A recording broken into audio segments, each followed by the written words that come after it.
Alright, this video is perhaps the most important for students to watch. This is where I talk about the conduct rules and the ways that students should participate in the classroom environment. And in order to actually create an environment where students feel respected and supported and heard, and also in order to create a place that's creative, there needs to be some ground rules in order to create this community. Alright, that it maintains a safe and productive spatial environment. So these are some conduct rules which I actually ask all my kids to do. First of all, kids should use each other's names.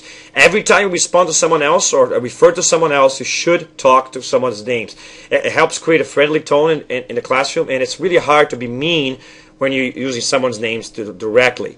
Also, you should actually read the questions and conservations carefully before posting. In other way, otherwise you're just going to sound like you're going to sound dumb because you don't know what you're talking about. You jump into the discussion without actually knowing what's happening.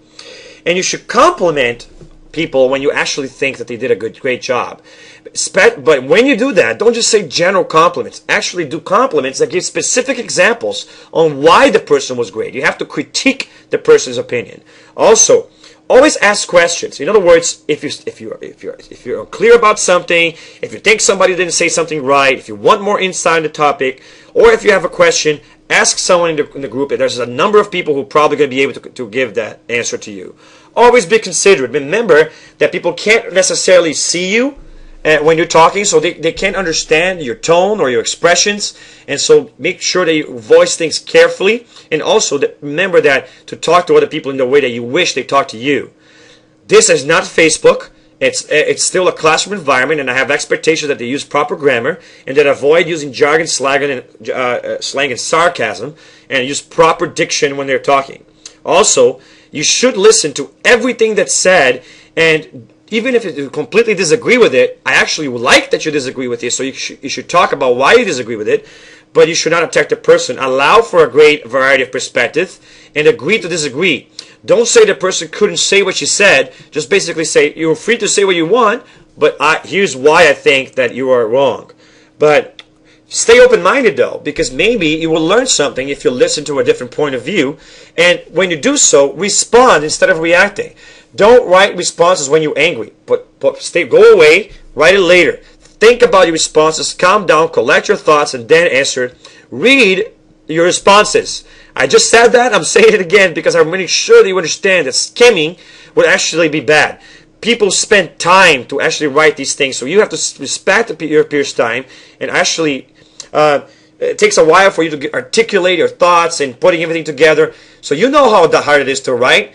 If they went through that, you should also make sure that when you're reading it, you don't just skim through it, but actually pay attention to what the people are saying. And remember to, before you post, always read what you wrote, both for grammar, for style, and for conduct, so you know you're not breaking any rules. And try not to critique people, critique what they say, and don't present opinions as facts. Instead, back up your opinions with actual information that strengthens your argument. And answer all questions that are addressed to you, and don't attack people. The best way not to attack people is never to make you statements, but to make I statements. So instead of saying things like, you are wrong, you don't know what you're talking about, say like, I think, or I believe, or this is what I know, or this is the evidence that I have. Focus on what you have to say, not what the other person said, even as you are criticizing what the other person said. Try not to use caps, because that's considered yelling on the online environment.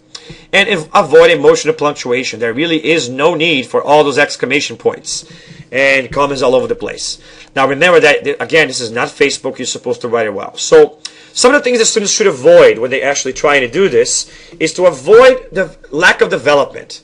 So in other words, don't post if all you're going to do is fill the text. People have to read that stuff and waste their time. So like, only post if you're actually adding to the discussion. Don't make generic comments that don't say anything, that don't have details or full of generalizations. They lack examples. Their opinions without any proof. They use texting or Facebook style grammar. Don't use those things. Avoid using that. What do you do instead? In order when you're posting, your goal is to create a post that not only addresses the issue that you're supposed to address so you can get your grade, but also that enhances the conversation to a point that more kids want to participate after reading your post. In order to do this, it's very important that you know exactly how to do this. So, and it's going to be a skill that kids have to develop over time, but how to engage in this conversation is very important. In order for kids to actually strengthen and support the curriculum for each other, it's important for them to understand that they feel at the end of that they're actually being heard, and that there's a way that they're actually contributing to the environment, and that the discussions are of a high quality. Otherwise, who's going to want to spend time reading through all of that garbage, right?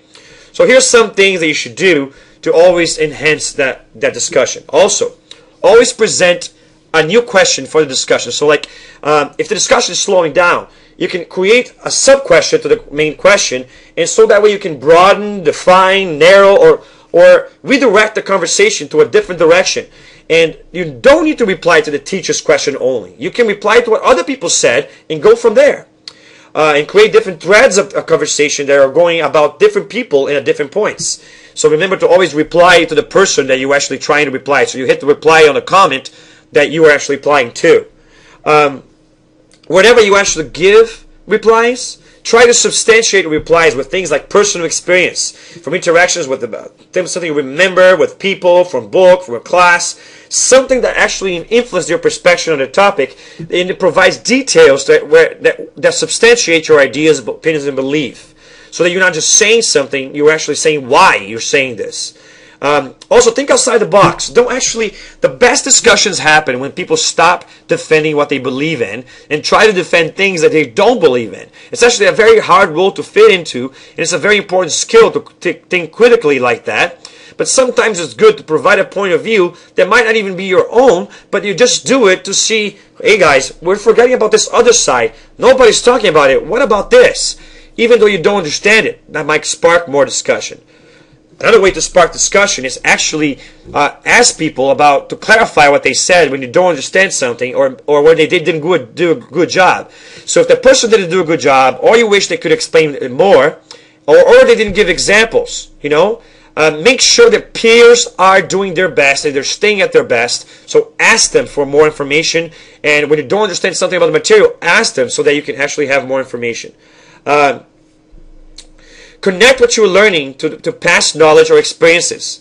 Make connections. In other words, we're talking about cellular respiration, and then you remember that there's membranes where the potentials happen, and then you remember, wait a second, isn't this something that's important that we talked about when we did the membrane chapter? Or then you also make a connection between cellular respiration and photosynthesis. You can make a connection between cellular respiration and the carbon cycle, and then you go back to heterotrophs and producers and ecology, or you can connect things to your own life or experiences. You can say, once I was trapped in a garage for a really long time, and I felt like I was suffocating because the carbon dioxide was being added, and it's actually dangerous. You can die of carbon monoxide poisoning. Make connections to real life or real life experiences and to other parts of the content. That's a really good way to enhance the classroom discussion.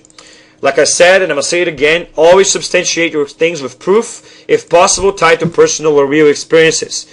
Also, if we're talking about something that, and there's something about the discussion, and people are arguing different points, you can actually share a resource, or a link, or a video, or an audio, or an image, or a website that contains more information that might actually help kids get a stronger idea of what is happening, and do that. And it actually adds more interesting things to the conversation when you're doing those things as well. Also, try to summarize your ideas so if you don't know what else to say, one thing you can say is you can go back, read the whole discussion, and then do a summary of what's been said so far. And that way you can actually help people get a stronger grasp of what's going on. And if everybody did that ever so often, it will be easier for us to understand what's happening in the discussion, because someone who just joined it can just read the summary as opposed to reading the whole thing, although I do encourage you to read the whole thing. Also, always give thought to what you're answering. Don't answer it right off the bat. Think about what you're going to answer. Be respectful of the people's ideas, especially when they give examples of their real life and they ask experiences. When you ask questions carefully so as not to be offensive to other people. And also, question things presented by your peers in order to make sure that they're on their toes, and they have to make sure that they're doing a good job. and engage with each other. Don't just answer the teacher, answer each other. And that way we'll have more meaningful conversations. And when you do have a participation, try to be clear and concise and to the point. You don't have to be too long to get your point across. You don't want to be too short, but you don't want to spend 2 hours writing something because nobody's going to read that huge text. And so try to get to the point within a paragraph or two if you're doing this. So here's some ideas on how to actually make good, constructive statements. Start with I statements. For example, I like your explanation that Camille, remember using names, but I think Henry, something that you're doing, and then take it away from there. So you're actually giving your own thing, or your own I statement. You were, instead of criticizing the person's statement, you're just counteracting with your own statement. Remember to use the peers' names. Look at the generic company. Great job! Say why the person said a good job. For example, nice response. You know, this was, we really showed how photosynthesis actually is tied into cell respiration there. So you actually give a specific example of why you're saying the person give a good response. When you give a critique, focus on the content, not on the person, to avoid hurt people's feelings. And if also focus on those I statements, give a different perspective that actually explains and supports the material. Also be willing to concede something about what the person said that may be right. It makes a person less likely to be attacked, to feel attacked if you do that. And also keep the things clear and concise. Now, some things that you can actually help continue discussion, and so these are really good things to actually help continue the discussion and make the discussion move forward. All right, let's do this. Propose a new idea, all right, for the discussion, or start a new discussion. Ask for a clarification or further explanation. I'm repeating some of these things, but I'm just to make sure you understand the main points. Ask your peers to make a connection between this and something else. So you can make your own connection, or you can ask them to make a connection.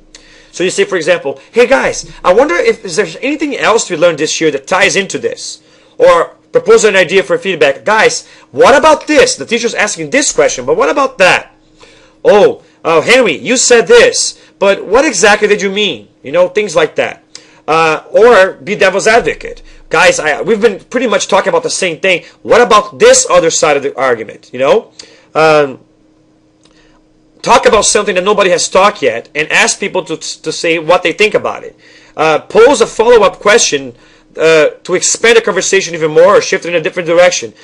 Be controversial. Say something that's actually going to spark the discussion even more, and encourage the kids to actually ask things about what you said.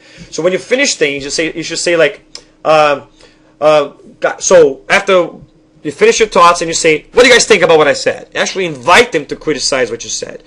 So here's some actual examples of strong sentences that can actually increase the discussion. You know, and you can pause the video and read here, and you see some different examples of things that can actually enhance the discussion even more.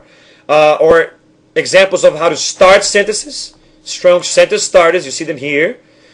These are intriguing strategies to increase the discussion. You see them here. Pause. Make sure you pause the video and read them. All right, because I don't have time to go over all of them. Finally, some things you should do before you finish the discussion. You know, when you're actually about to stop your participation. Always finish with at least one of these. Ask for, can somebody explain to me this more? Ask for, let's talk about this now. Or ask to make a connection to something that hasn't been made a connection yet. Ask for people to criticize what you said. Actually say, please tell me what you guys think about what I said. Ask to make sure that you were clear. Guys, was I clear about this? I was trying to answer her question. Did I do a good job? You know? Invite other people to contribute. People, let's talk more about this. You know? And always, the best way to finish is with a question. So that people can actually, if you finish with a sentence that ends in a period, that puts a final dot to the discussion. But if you put a question, it feels odd to finish that way, and then somebody always goes in there. And so these are some of the ideas to get the conversation going. And I hope you actually spend the time to watch this video and read those ideas so that way you can use them. And you're not going to get enough points. Students do not get points if they don't actually contribute substantially to the thing. So it's more than just making sure your contribution is good. You also have to make contributions which make more contributions happen. A contribution that's good gets 5 points, but a contribution that makes more contributions happen gets double the points. for example. Do you understand what I'm saying? And also, start your own discussions, create your own content. You get even more points for that creative kind of work. All right? On the last video, we're going to do a little more about how to conduct yourself in the online classroom environment.